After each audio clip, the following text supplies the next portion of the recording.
This is day 178 and today we are looking at print page setup. So over the last 2 or 3 days we looked at print settings and we covered how to change the page size, we covered the orientation, we covered collated and uncollated printing and margins.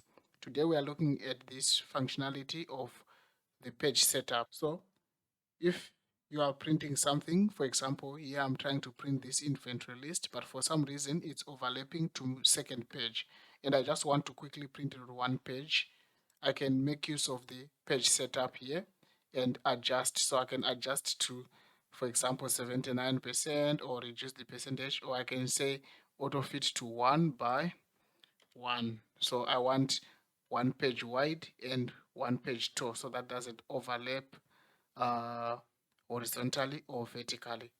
Then I say okay. So you can see it reduces the size automatically and fits on one page. You can see now I only have one page. So there are quite a number of features that you can change here. You can also change from landscape to portrait, and you can also make some changes to the headers and to the margins. And you can actually add a custom header here and a custom footer as well.